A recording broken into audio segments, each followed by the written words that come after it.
본 영상은 팟빵 해축팬에서 즐기실 수 있습니다. 23-24 시즌 현재까지 지금 몇 라운드 진행했죠? 13라운드인가? 12라운드까지 했네요. 12라운드까지 진행되는 시점에서 최고의 합은 누구일까? 사실 이게 지난 시즌까지는 한국 팬들이 제일 주목하는 음. 기록이기도 했죠. 왜냐면 손케라는 좀 그죠? 역대급 조합이 있었기 때문에. 그러니까 현재까지 최고의 커플을 찾는 거예요. 이 두 명의 조합이 끝내준다. 아 좋다. 이거에 대해서 기사가 좀 나왔습니다. 12라운드까지 진행됐기 때문에 뭐 어느 정도의 좀 간격은 좁혀지는 건 있습니다. 3분의 1 정도 지났다고 보시면 될 것 같아요. 맞아요. 일단은 이 기사를 통해서 앞에 내용이 뭐가 있냐면 모든 슈퍼히어로에게는 조수가 필요합니다라고 나와 있고 이번 시즌 프리미어리그에서 가장 효과적인 선수 파트너십을 제공하기 위해서 우리는 이 수치를 조사해봤습니다라고 내용이 시작돼요. 자, 이 내용이 나오면 첫 번째는 뭐 서론에는 이런 얘기도 해야죠. 뭐 이전에는 뭐 이런 선수들이 있었고 이랬는데 손케는 뭐 빠질 수가 없습니다. 일단은 왜냐면 손케가 이제 디디에 드록바 그리고 프랭크 램파드의 종전 기록을 넘어서면서 프리미어리그 역대 최고의 커플로 이제 등극이 맞아요. 되었기 때문에 이거는 빠질 수 없죠. 커플을 두 손케조에 빠지는 건 불가능한데 여기 나온 선수가 디디에 드록바하고 램파드 일단 나오고요. 네네네. 이제 2위니까 현재 기록으로는 그리고 요크하고 콜, 앤디 콜 앤디 콜 있죠. 맨유에서 서로 두 선수의 조합도 맞죠. 1990 트래블 우승의 중요한 역할을 한 선수들이다. 뭐 이런 네. 얘기들이 좀 있습니다. 이제 손케가 둘이 47골을 합작했다고 하는데 이제 이번 시즌은 어떤 이제 베스트 커플상이 이 뒤를 뒤따를지 그러니까 이제부터 살펴보도록 하겠습니다. 자, 일단은 기록만 봤을 때는 이 선수 하면 다 합니다. 맞아. 이 조합이 최고야 지금. 지금 최고의 조합은 살라와 다윈 누네즈입니다. 와, 이 조합이 굉장히 지금 화끈한 조합 중 하나인데 여기서는 지금 경기별마다 이 선수가 이런 스코어를 했고 뭐 저런 선수가 이 스코어를 했어요. 아주 좋은 조합이에요. 이런 얘기를 했는데 이런 얘기를 하면 경기를 한번 보고 와야 돼요. 그래서 맞죠. 이런 얘기 하기보다는 이미지로 좀 정리를 해놨더라고요. 이미지 정리한 걸 보니까 이 살라하고 다윈 누네즈가 찬스 크리에이팅 그러니까 찬스를 만들어낸 거가 19개를 기록했대요. 올 시즌에. 찬스 메이킹이. 네, 찬스 메이킹 19번 그리고 어시스트 5번. 네. 그러면 합작골이 5개인 건가요? 그러니까 뭐 합작골이 5개라는 표현이 맞지 않을까? 어시스트를 5개 기록했다는 건 합작골이 5개이지 않을까요? 와. 찾아봐야 될 것 같긴 한데 제가 볼 때는 그 말이 맞는 것 같습니다. 그리고 더 특이한 기록이 아마 웹사이트에 들어가면 있는데 다윈 누네스가 살라한테 해준 거 살라가 다윈 누네즈한테 해준 거 이거 나눠져 있거든요. 그러니까 그게 사이트가 정말 이게 뭔가 약간 변태가 만든 듯한. 별의별 기록이 다 있어. 자, 살펴볼게요. 네. 여기서 정리하기를 다르윈 누네즈가 살라에게 준 어시스트가 4개라고 합니다. 그러면 어시스트 5개 중에 4개는 그쵸. 다윈 누네즈가 준 거네 어시스트를. 그러니까 사실상 살라가 이번 시즌에 상당히 득점을 잘하고 있죠. 맞아요. 10골을 기록했는데 그중에 4골이 다르윈 누네즈의 어시스트를 받았다고 볼 수 있을 것 같고요. 맞아요.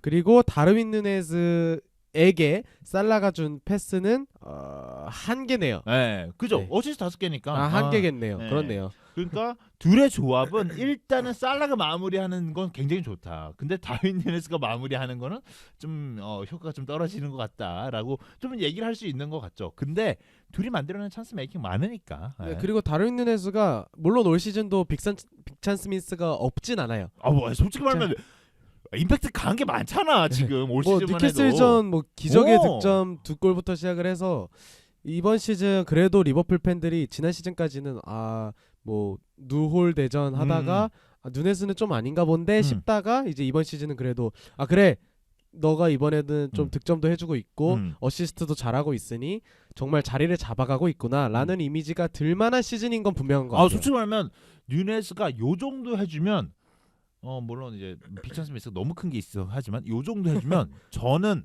누네즈 괜찮은 영입이다라는 생각이 들었어요. 네. 확실히 이 다르윈 누네즈와 모하메드 살라의 이런 좋은 호흡은 물론 살라의 좋은 폼도 있겠지만 누네즈의 좀 스텝업이 영향을 미친 그런 결과가 아닐까. 그래서 이 조합은 5골을 합작하고 있음을 말씀드리겠습니다. 네, 그리고 두 번째로 살펴볼 선수는 디아비 선수하고 올리 와킨슨 선수예요. 이 선수들은 찬스 메이킹을 18개를 조합을 했다 하고요. 근데 어시스트를 서로 2개밖에 못했어. 뭐야? 그러면 아마 이 기록을 찾아보는데 굉장히 어려울 거예요. 예, 이게 네. 왜냐면 들어가 보시면 알겠지만 올리 와킨스가 더글라스 루이스에게, 올리 와킨스가 파우 토레스에게 이게 다 정리가 되어 있기 네. 때문에 이게 너무 많아.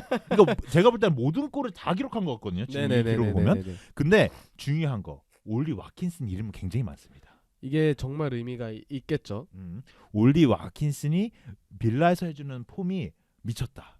우리가 그 시즌 초반에 맨유의 넘버 9은 누가 돼야 될까 이랬을 때 올리 와킨슨 얘기했거든요. 그때 제가 올리 와킨슨 좀 밀었단 말이에요. 와킨슨 가격 싼데 한번 밀어봐라. 이 선수는 한번 밀어볼만하다 했는데 올 시즌 빌라에서 잘하고 있어요. 와킨스가 정말 찬스 메이킹도 잘해주고 있고 실제로 어시스트 5개를 기록을 하면서 아스톤 빌라의 공격진을 좀 꾸려가는 데 있어서 핵심적인 역할을 해주고 있고 지난 시즌에는 좀 득점에서 빛을 봤다면 이번 시즌에는 또 어시스트까지 잘해주는 모습을 보여주면서 말씀하신 대로 맨유가 데려갔어도 정말 나쁘지 않은 영입이 될 수 있었겠다라는 생각도 드는 것 같습니다. 어쨌든 뭐 디아비와 올리 와킨슨이 찬스 메이킹을 많이 했지만 둘이 합이 뭐 그렇게 골을 합작하는데 합이 그렇게 좋은 편은 아닐 수 있다. 네. 라고 얘기할 수 있습니다. 그래도 이 두 조합이 찬스 메이킹에 있어서는 앞선 누네즈 살라 조합에 이어서 2위를 기록하고 있다는 점 말씀드리겠습니다. 살라하고 누네즈가 19개인데 이 디아비하고 와킨슨이 18개거든요. 네. 근데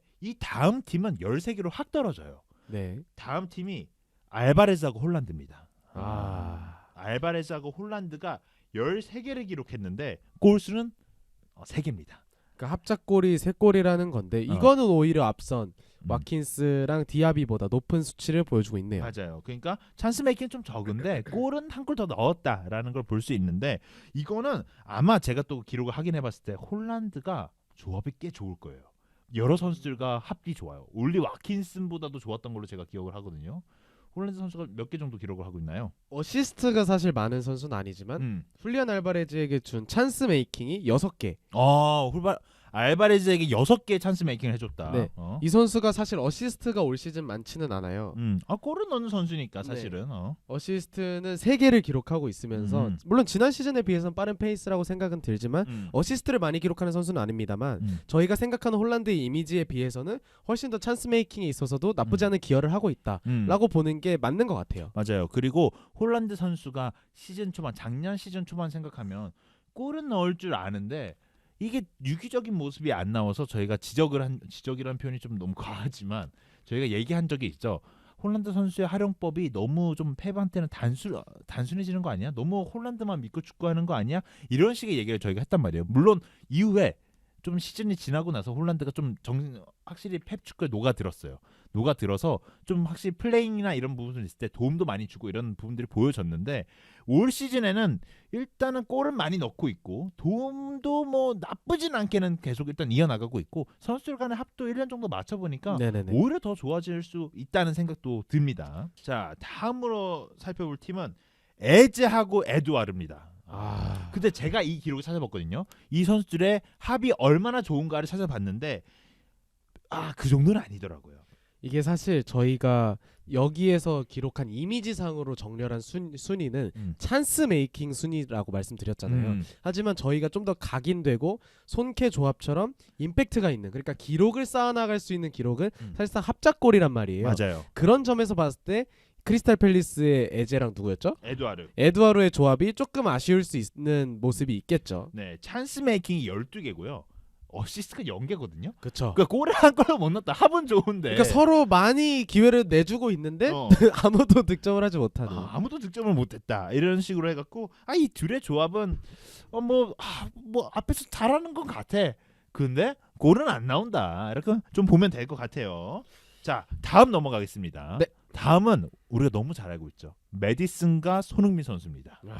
손흥민 선수하고 메디슨 선수가 찬스 메이킹 11개 했고요. 득점 3개입니다. 손캐 두오의 아쉬울지언정 그렇다고 조합이 안 좋은 건 아니다. 그리고 메디슨이 워낙 뒤에서 잘 받쳐주고 있기 때문에 손흥민은 사실 지난 에릭센 때부터 이런 유형의 선수들과 굉장히 잘 맞았잖아요. 맞아요. 그런 걸 밀어봤을 때 메디슨이 지금 부상으로 좀 장기간 결장이 예상되고 있습니다만 이 둘은 충분히 좋은 시너지를 내고 있다라고 정리하면 좋을 것 같습니다. 네, 좋습니다. 그래서 이 둘 선수의 조합도 굉장히 좋지만 또 이게 메디 선수가 빠졌다는 게 좀 아쉬울 따름입니다.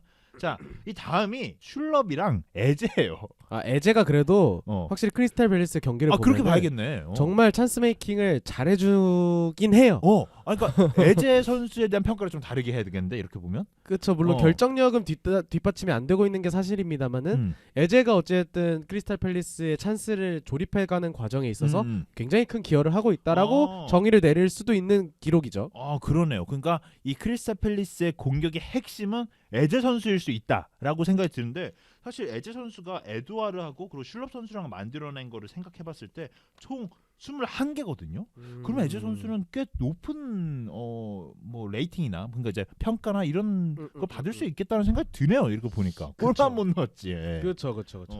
에제 선수가 꽤 괜찮다. 좀 지목해 볼 만한 한만 좀 골만 넣어줄 수 있는 선수만 있다면 에제 선수의 폼도 폼이라보다는 스코어도 좀 올라가지 않을까. 그리고 또 역으로 생각하면 에제가 받는 찬스도 그만큼 많을 테니까. 이것도 많이 놓치는 거. 역으로 생각하면은 또 저희가 이게 누가 누구에게 줬는지는 자세히 아직 확인을 안 했잖아요. 그런 걸 봤을 때 사실 알고 보니까 에제가 많이 놓쳐먹고 있다. 그 에제 문제다. 에제 문제일 수도 있는 거죠. 에제가 침투는 좋으나 마무리가 별로다. 뭐 이렇게도 해석을 할 수도 있는 거네요. 이거에 대한 디테일이 이제 크리스탈 팰리스 팬들이 좀 더 자세히 알고 있죠. 그러니까 우리가 크리스탈 팰리스 경기를 한번 가끔 보긴 보다만 매 경기 챙겨보실 수는 없으니까. 그리고 에제를 또 이렇게 살펴보진 않았던 것 같은데. 자, 일단 좀 신기한 기록입니다.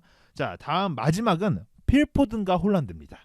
여기서도 홀란드가 나오는 걸 보면 결국에는 뭐 선수들 간의 합이 좋다라는 얘기 들고 사실 시즌 초반에 알바레즈하고 필포든이 합이 좋다. 뭐 홀란드와 함께 뭐 이렇게 해서 세 명의 조합이 좋다 이런 얘기를 많이 했는데 이거 기록만 봤을 때는 굉장히 좋고 골도 한 골 넣었거든요. 그러니까 9개의 찬스 메이킹 했고 한 골 넣었기 때문에 뭐 한 골이 좀 아쉬울 수는 있지만 그래도 이 선수들의 조합은 굉장히 좋고 또 홀란드는 또 다르게 평가해 볼 만한 포인트가 있다라고 좀 보여집니다. 확실히 이 이미지에서 알 수 있는 거는 결국 찬스 메이킹과 별개로 홀란드라는 확실한 득점 자원이 있다는 것만으로도 좀 더 합작골에 있어서는 높은 점수를 얻어낸 맨시티의 홀란드 조합이지 않을까 이렇게 정리하면 좋을 것 같고 그리고 저는 이제 옵타 애널리스트 기록을 계속해서 보고 있는데 이제 저희가 찬스 메이킹 기록을 말씀드렸잖아요. 그러면 이제 어떤 선수가 그러니까 플레이어 A가 플레이어 B에게 어시스트를 어떻게 많이 했는지 탑 3만 한번 알아보도록 하겠습니다. 좋아요. 일단 3위는 1위부터 말씀드릴게요. 1위는 아까 말씀드린 누네즈가 살라에게 4개 어시스트를 한 게 1위고요. 그리고 2위가 네투가 황희찬에게. 그래요? 그러네. 3개의 어시스트를 기록한 것이 2위 기록입니다. 그래요. 그리고 이 기사를 보면 네투와 황희찬에 관련된 기사도 있거든요. 내용도 있거든요. 네네네. 이걸 제가 한번 좀 읽어볼까요? 뭐 일단은 이 두 명의 선수가 시즌 초반 매우 강력한 출발을 하고 있다라고 적혀 있고 뭐 황희찬 선수가 이미 프리미어리그 6골을 넣었으니까 굉장히 많은 골을 기록하고 있는데 그 중에 절반은 네투가 만들어주고 있다. 그렇죠. 그리고 여기서 좀 더 주목해봐야 될 거는 네투가 황희찬에게 건네준 찬스 메이킹 그러니까 찬스를 만들어준 게 5번이에요. 근데 그 중에 3번을 황희찬이 득점으로 연결지었다는 걸로도 해석이 가능하니까 결정력이 굉장히 좋다. 그렇죠. 황희찬의 결정력이 올 시즌 상당히 괜찮다라고 볼 수 있을 것 같고 약간 참고 드리자면 앞선 누네즈는 살라에게 6개의 찬스를 만들어 줬습니다. 6개의 찬스를 주고 4개를 성공했다. 살라의 결정력은 뭐 워낙 뛰어나니까. 네. 자, 3위는 누군가요? 3위는 이제 부카요 사카와 트로사르 조합인데요. 예상 외다. 그쵸? 트로사르가 들어갈 것 같지는 않은데. 저도 이게 트로사르가 이렇게 사카의 도움을 많이 받았었나? 라는 생각이 들었는데 좀 살펴보자면 이 조합 역시도 사카의 어시스트가 3개 기록되어 있는 상황이고요. 더 놀라운 점은 3개의 찬스 메이킹만을 만들어냈어요. 3개하고 3개 됐네. 그러니까 토르사르의 3개의 패스가 사카는 다 넣었다는 거네. 네. 트로사르가 올 시즌 리그에서 3개의 득점을 기록하고 있는데 그 3개는 모두 사카의 도움을 받았고 그리고 사카의 3번의 기회 창출에서 3개의 득점을 만들어냈다. 그러면 사카가 준 걸 토르사르가 3번 다 성공시킨 거네요. 그렇죠. 이게 트로사르의 결정력을 한번 좀 리스펙트해야 되지 않을까 하는 부분이고 그리고 또 놀라운 점은 앞선 누네즈 살라 조합 그리고 네투 황희찬 조합은 각각 582분, 581분으로 적지 않은 시간을 함께 플레이했습니다. 그 두 팀은 뭐 베스트 11에 들어가는 선수들이죠. 예. 근데 부카요 사카 그리고 트로사르 조합은 그의 절반 정도 해당되는 절반도 안 되죠. 238분 만에 뛰고 238분? 3개의 득점을 만들어냈습니다. 야, 그러면 경기로만 90분을 따졌을 때는 사실 3경기를 안 뛴 건데. 네. 토르사르의 결정력 그리고 뭐 클러치 능력이라고 해야 될까요? 그렇다고도 볼 수 있겠죠. 그런 능력은 와 말도 안 될 수준이네. 이렇게 생각해 보면. 이런 걸만 봤을 때는 사실 마르티넬리가 물론 아스날의 주전 레프트 윙어지만 또 한편으로는 트로사르 사카 조합이 필승 조합이 될 수도 있지 않을까라는 생각도 우스갯소리로 할 수 있을 것 같네요. 또 근데 또 만약 선발로 뛰면 또 다른 영향이 맞아요. 또 선발로 뛴 것도 다르거든요, 느낌이. 그래서 뭐 이런 조합은 또 경기가 좀 지고 있거나 좀 안 좋은 상황이었을 때 토르사를 투입하는 것도 선수들에게 동기부여가 될 수 있겠다는 생각이 좀 드네요. 네. 좀 재밌는 기록이 또 있는데 제가 마지막으로 하나 재밌는 기록은 네네네네. 브루노 페르난데스에 관련된 얘기가 있더라고요. 기사의 마지막 줄에 브루노 페르난데스가 있습니다. 이게 뭐냐면 우리는 이야기하지 않았습니다라는 제목이 있더라고요. 그러니까 이제 그러니까 소제목이죠. 이게 선수들 파트별로 나눠져 있는데 우리는 이야기하지 않았습니다라고 했는데 그게 브루노 페르난데스 이야기가 있더라고요. 이상하게도 지표 상위 계층에 부패가 없대요. 그쵸. 사실 브루노 페르난데스는 조금 맨유 팬들이 무모하다 싶을 정도로 찬스를 만들어주려고 노력하는 선수거든요. 맞아요. 그만큼 패스 성공률이 낮아짐에도 불구하고 앞으로 찔러주려는 킬 패스를 시도하려는 모습이 잦은 선수임에도 이 지표에 없다? 그건 좀 의문이 들 수 있겠죠. 사실 지난 시즌에는 그러면 시즌 통틀어서 레시포드에게 뭐 36개에서 40번의 기회를 만들어준 거고 그리고 안토니에게도 20번의 기회를 만들어줬다고 서술이 되어 있는데 또 밑에 문단을 보자면 올 시즌은 이제 117분마다 한 번의 찬스 메이킹, 그러니까 통틀어서 8번의 기회 창출만을 만들고 있고 이 외에 다른 선수들은 훨씬 적은 빈도를 보이고 있겠죠. 그런 걸 봤을 때 브루노 페르난데스가 지난 시즌에 비해서 찬스 메이킹을 좀 적게 하고 있다라고 해석할 수도 있겠지만 그만큼 터너 감독이 지금 맨유의 공격 작업을 만들어가는 데 있어서 조금 지난 시즌보다 어려움을 겪고 있는 맞아요. 지표가 아닐까라고 해석하는 게 좋을 것 같네요. 결국 이걸 봤을 때 제가 느낀 점은 사실 8개를 했다는 거는 지금 봤을 때 필포든과 홀란드가 9개거든요. 근데 부패만 8개 정도 이렇게 기록을 하고 있다면 사실 적은 개수는 아니라고 봐야 된단 말이에요. 근데 그거를 마무리해줄 선수나 아니면 다른 자원들의 선수들이 퀄리티가 굉장히 좀 떨어지고 있다로 그렇죠. 좀 해석을 하면 좋을 것 같아요. 사실 올 시즌 레시포드의 득점력이 상당히 떨어져 있는 상황이기도 하고 득점력 이외에도 경기 영향력도 지난 시즌보다 비교적 떨어져 있는 상황이기 때문에 맨유 팬들도 많은 답답함을 토로하고 있고 이외에도 뭐 호일룬도 리그에서 득점 없어 안토니도 맨날 답답해 이러기 때문에 뛰긴 하나요? 근데 모르겠네. 안토니가 간간히 뛰긴 해요. 안토니도 이제 뛸 수 있으니까.